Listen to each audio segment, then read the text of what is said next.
Hola, ¿qué tal? Tú y yo teníamos una cita para hablar del tema de los libros apócrifos y este es precisamente el tema que voy a tocar el día de hoy.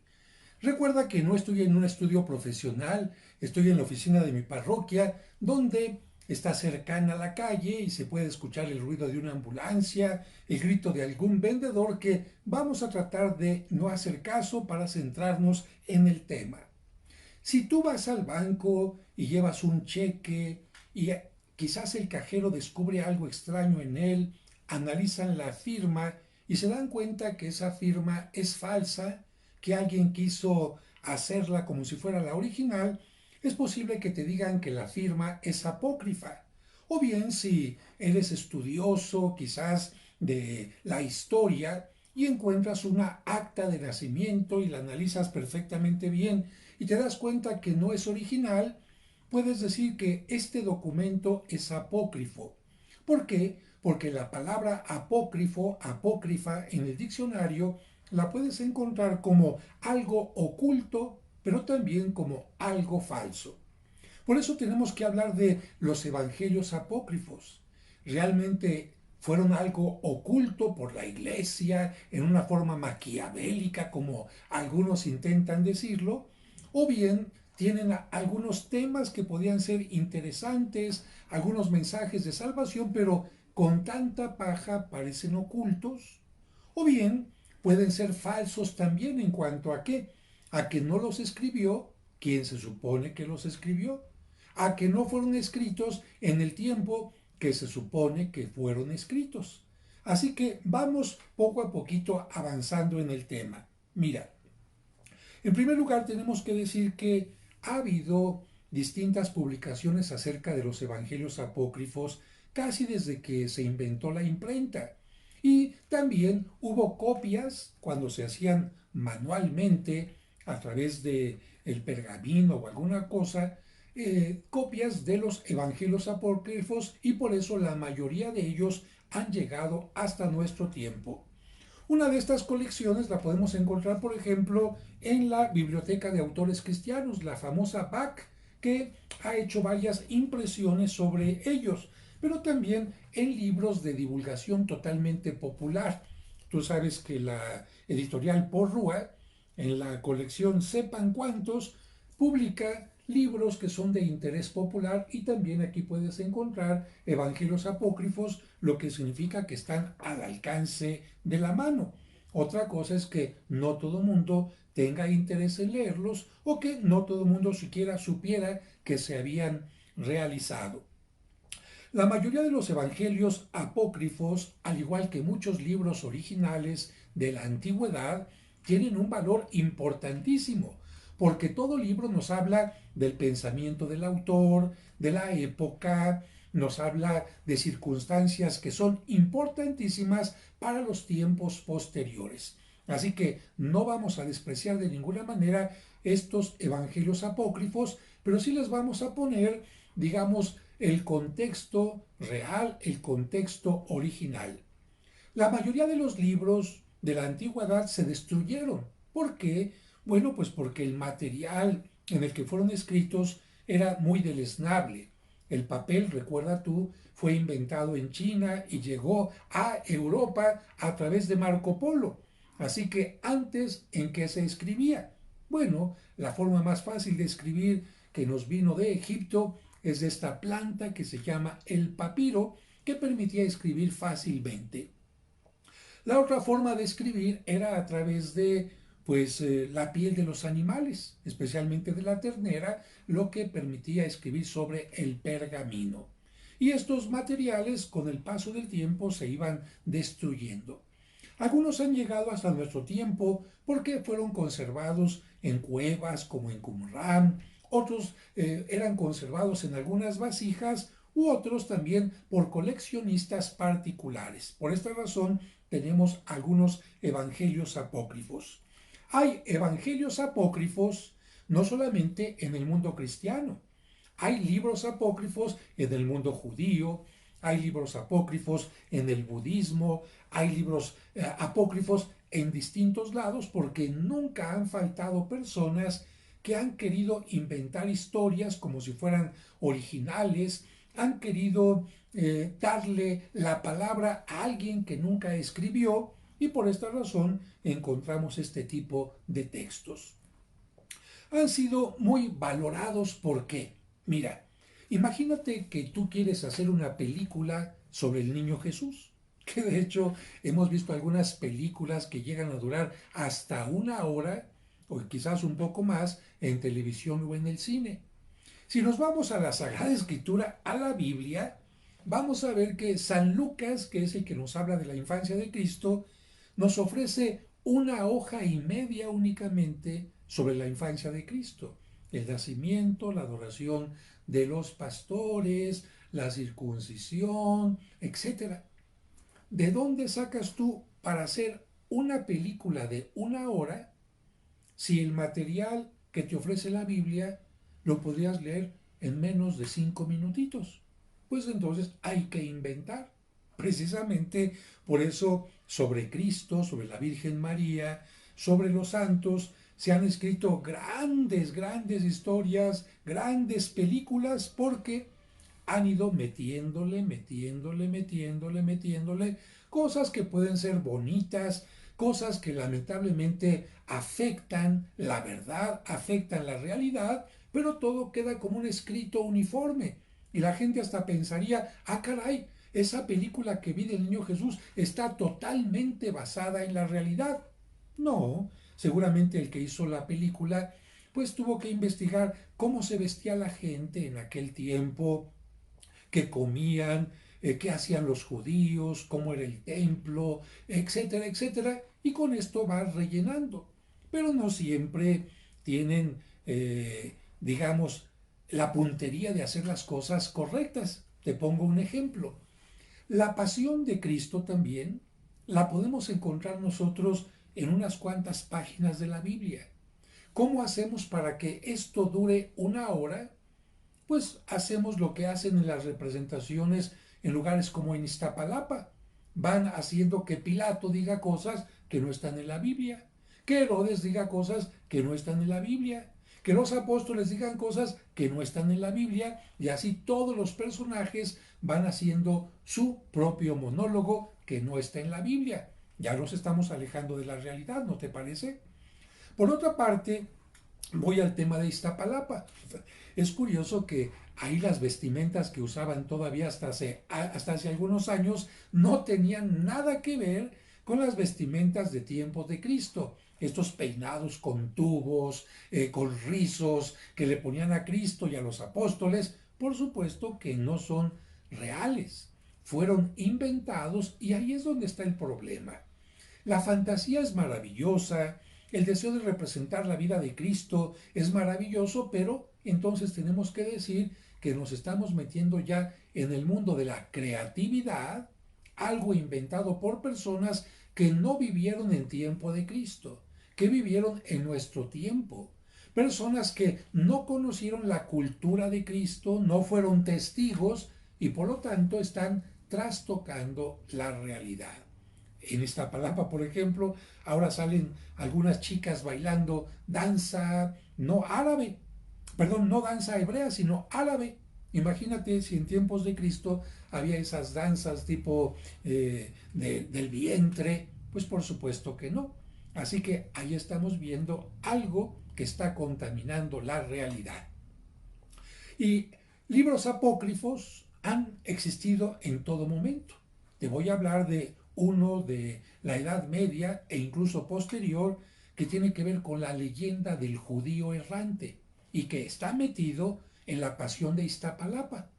Cuando Cristo va caminando al Calvario, esta leyenda del judío errante que no es de tiempo de Cristo y que se hizo más bien para echar odio contra los judíos, esta leyenda dice que cuando Cristo iba con la cruz le pidió agua a una persona, a un judío, y el judío, lejos de dársela, la tiró.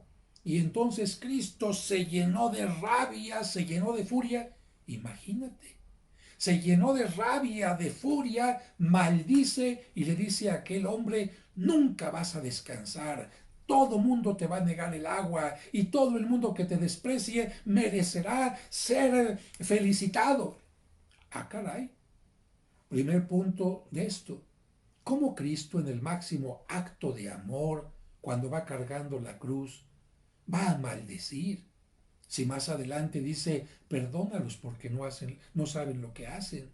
¿Cómo Cristo va a tener tanto coraje, tanto rencor, cuando en su corazón siempre había cosas totalmente distintas?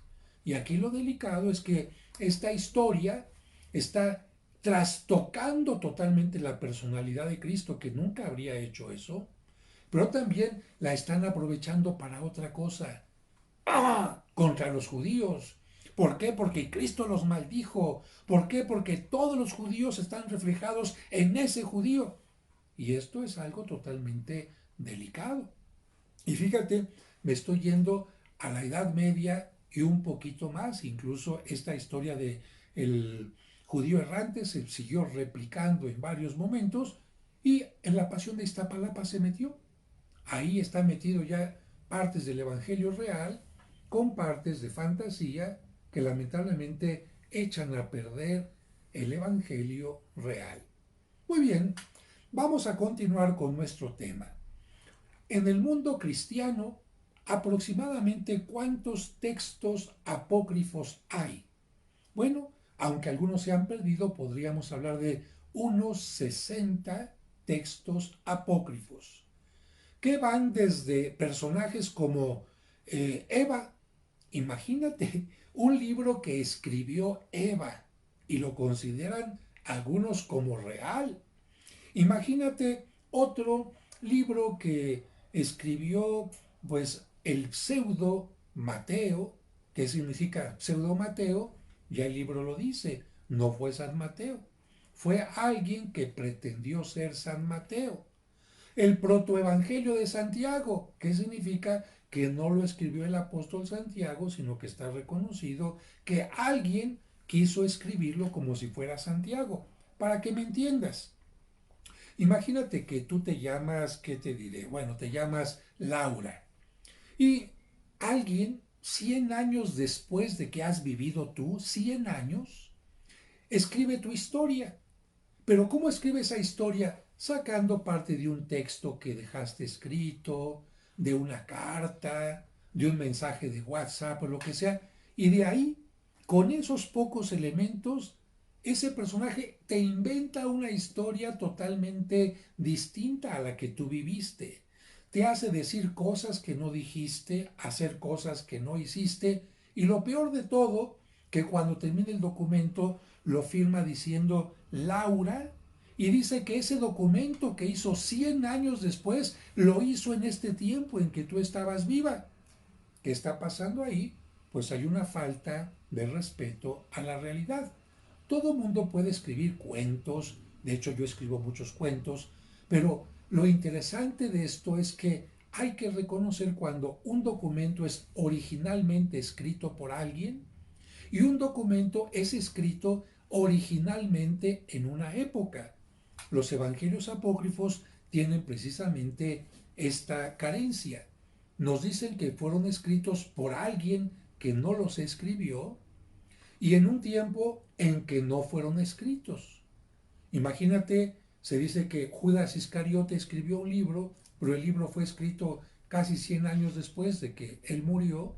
Bueno, entonces ahí encontramos ya que no lo escribió Judas Iscariote y que tampoco fue escrito en el tiempo de Judas Iscariote. De cualquier manera, son sumamente interesantes. Otro punto importante de los apócrifos es el siguiente. A toda la gente, y particularmente en nuestro tiempo, nos interesa conocer detalles de ciertas personas y de ciertas historias. Tú pregúntate, cuando te cuentan un chisme interesante, inmediatamente, pues la curiosidad, ¿y qué pasó? ¿Y luego qué? ¿Y cómo reaccionó? ¿Y dónde fue? ¿Y cuánto duró? ¿Y cuánto le dieron? Detalles, detalles, detalles. Bueno, si la Sagrada Escritura, la Biblia, nos ofrece a nosotros únicamente lo esencial para nuestra salvación, Mucha gente quisiera saber, pero ¿qué hizo el niño Jesús cuando era niño? Pero ¿qué hizo la Virgen María? ¿Qué le pasó a San José? ¿Cuándo se murió? Etcétera. Bueno, esos huecos que mucha gente quisiera saber, pues los responden precisamente, los inventan los apócrifos. Y como a los artistas plásticos, a los pintores, a los escultores, incluso a algunos literatos les gustan estos temas, pues precisamente se inspiraron en los evangelios apócrifos para hacer este tipo de temas. Fíjate, ya lo comenté en otro video, pero lo digo ahora. Los evangelios apócrifos trastocan la realidad y pueden ocultar la verdad. Por eso, apócrifo. ¿Te acuerdas cuando nos dice la Sagrada Escritura, el Evangelio, que Cristo realizó su primer milagro? Perfecto, en las bodas de Caná, y lo dice claramente. Allí realizó su primer milagro, cerca de los 30 años, en Caná de Galilea. Y entonces, ¿por qué los evangelios apócrifos nos dicen que el niño Jesús hacía milagros desde chiquito, buenos y malos? Porque el niño Jesús podía hacer cosas buenas, pero también los evangelios apócrifos nos dicen que un día se enojó tanto con un niño que hizo que parte de una montaña se desgajara y matara al otro niño sepultándolo. ¿Te parece a ti que esto va de acuerdo a la realidad del evangelio? No. Entonces, precisamente por eso ocultan la realidad. Qué bonito sería que Cristo hubiera hecho milagros desde pequeño. Sin embargo, no hubieran tenido sentido, porque un milagro sin una predicación, sin una claridad, no sirve absolutamente de nada. Por esta razón, el Evangelio canónico de la Biblia es muy claro y los Evangelios apócrifos se contradicen, porque incluso si lees un texto y otro texto, vas a ver cosas totalmente distintas. Y algo interesante, vas a ver también algo que es como el teléfono descompuesto. En lo que se refiere a la historia de la Virgen María, y de hecho el siguiente video va a ser sobre esta historia de la Virgen María, nos dice primero una historia de ella. Fíjate, el protoevangelio y el ahorita se me fue el nombre, pero ahorita te lo digo. El protoevangelio de Santiago y el de Mateo nos van a decir lo siguiente. Primero una historia de este tamaño, que fue escrita hacia el siglo segundo. Pero el Evangelio siguiente, apócrifo, va a tomar esta misma historia y le va a echar más paja, más paja, más paja, más paja, más paja, hasta que la haga mucho más grande. ¿Qué significa? Que fantasía más fantasía, pues van haciendo que los libros sean más grandes. Otro punto importante, hay que decir que estos evangelios apócrifos toman elementos de la Biblia. Y eso es lo que descontrola a mucha gente. Oiga, padre, es que el evangelio apócrifo dice que el ángel Gabriel se le apareció a María. Sí, eso está tomado de la Biblia, pero todo lo demás que viene no. Es decir, van mezclando partes reales, partes auténticas con fantasía. Y ahí es donde está el problema. Los evangelios apócrifos también toman otro elemento además de la Biblia, la tradición. Por ejemplo, en la Biblia no está cómo se llamaban los papás de la Virgen María, Joaquín y Ana. Y otros temas, como por ejemplo cómo se llamaban aquellos malhechores que crucificaron junto a Cristo. Pero la tradición, lo que la gente fue diciendo de boca en boca, nos permite conocerlo. Bueno, eso, algunas cosas las toman los evangelios apócrifos para mencionarlas. Dicho de otra manera, los apócrifos toman parte de la Biblia, parte de la tradición y los enriquecen con la fantasía. Podríamos decir entonces, en síntesis, que los evangelios apócrifos son interesantes, hay que leerlos como libros del segundo, tercero, cuarto, quinto, sexto siglos, incluso en adelante, pero hay que entender que son historias no originales del tiempo de Cristo, no escritas por personas que fueron testigos del tiempo de Cristo y que utilizan nombres de los apóstoles o nombres de personas del Antiguo Testamento con la finalidad de que alguien crea que fueron escritos por aquellas personas.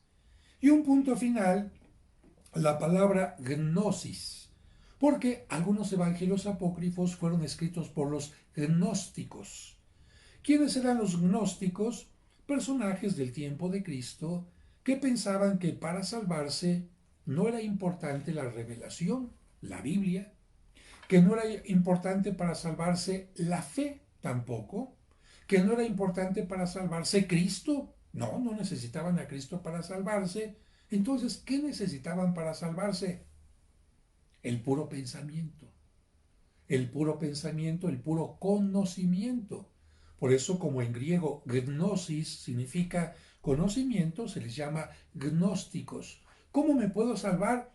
A través del conocimiento. Busca cosas secretas, busca develar ciertos misterios, pero sobre todo en tu interior descubre a Dios.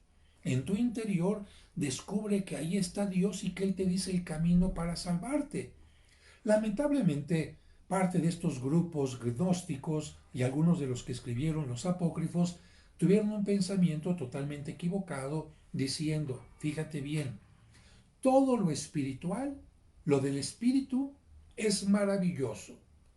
Todo lo de la carne, el cuerpo, es de lo peor. Así que hay que detestar, hay que despreciar el cuerpo para que el espíritu se libere. No comas, trata de no comer, de no darle gusto al cuerpo. No trabajes, trata de no trabajar al cuerpo. O en todo caso, si trabajas, haz que el cuerpo sufra, pero que tu cuerpo no vaya creando más cosas materiales, porque la materia va contaminando el mundo. Un ejemplo de esto, fíjate, de que el cuerpo es tan malo que incluso hay que darle muerte para que el espíritu se libere, es este texto de Judas Iscariote, que nos habla también de otro texto referente a Abel, donde Caín era un héroe. ¿Cómo que Caín un héroe? Pues ¿qué hizo Caín? Caín mató a su hermano Abel. Ah, caray. ¿Y entonces por qué lo tengo que considerar como héroe? Ah, porque liberó el espíritu de Abel del cuerpo. Matándolo, el cuerpo quedó aquí y el espíritu se liberó. Bravo, Caín, porque hiciste eso. Y tomando en cuenta este pensamiento tan absurdo, Judas Iscariote también habría sido un héroe. ¿Por qué? Porque al asesinar, al motivar que fuera asesinado Cristo, gracias a Judas Iscariote se liberó su espíritu de ese cuerpo horrible, de ese cuerpo terrible que los humanos tenemos. Como puedes ver, esto es totalmente contrario a lo que nos dice la Sagrada Escritura, que nos enseña que tanto el cuerpo como el espíritu son creaciones de Dios y que tenemos que cuidar, tanto el cuerpo como el espíritu. Por eso Cristo daba de alimentar, daba alimento. Por eso Cristo curaba los ojos, Cristo curaba el cuerpo, Cristo curaba la lepra, pero no solamente eso, sino también hacía crecer en el espíritu. Yo espero que esta introducción te ayude para que entiendas lo que son los evangelios apócrifos y en este momento, para terminar, te voy a dar la lista de los evangelios apócrifos que existen hasta el momento. Toma nota de esto. Evangelio de los Hebreos, de los 12 o los Ebionitas, los egipcios, de Matías, Tomás, Felipe, Pedro, de los adversarios de la ley y de los profetas, de los 4 rincones y quicios del mundo, de Apeles, Judas Iscariote, Eva, Evangelio vivo de la perfección, de Basílides, de Marción, de Cerinto y de Valentín. En cuanto a la memoria de los apóstoles, las 3 clases de frutos de vida cristiana, el nacimiento de María, la ascensión de Santiago y las preguntas de María. En cuanto a las cartas apócrifas de los apóstoles, encontramos la Epístola Apostolorum, la de Juan Pablo, a los laodicenses, la tercera a los corintios supuestamente de San Pablo, la que existe entre San Pablo y Séneca, la de los alejandrinos, la Epístola de Bernabé y la epístola de Tito. En cuanto a los apocalipsis apócrifos, están el de Pedro, el de Pablo, el de Esteban, Tomás, Juan, la Virgen y la revelación de San Esteban. En cuanto a la Natividad de la Virgen María, está el Protoevangelio de Santiago, el Evangelio del Pseudo Mateo, el libro sobre la Natividad de María, extractos del Liber de Infancia Salvatoris y otros apócrifos de la Natividad. De la infancia, el Evangelio del Pseudo Tomás, el árabe de la infancia, la historia de José el Carpintero y el Evangelio armenio de la infancia. En cuanto a la pasión y resurrección, el Evangelio de Pedro, el Evangelio de Bartolomé y el ciclo de Pilato que incluye el acta de Pilato, escritos complementarios, carta de Pilato a Tiberio, carta de Tiberio a Pilato, relación de Pilato, correspondencia Pilato-Herodes, tradición de Pilato, muerte de Pilato, declaración de José de Arimatea, venganza del Salvador y sentencia de Pilato. Estos son los libros apócrifos que se pueden encontrar más fácilmente.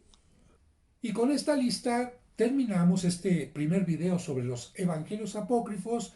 El siguiente va a ser leído totalmente sobre la vida de la Virgen María para que veas cuántas cosas en el arte y cuántas cosas en las películas se han tomado de los evangelios apócrifos que no están en la realidad. Está al pendiente. Y recuerda que si te gustó este video, compártelo y si quieres que te lleguen los demás en forma automática, suscríbete aquí donde te da la opción para que te llegue en automático el siguiente video. Muchas gracias por tu atención y seguimos en comunicación. Que Dios te bendiga.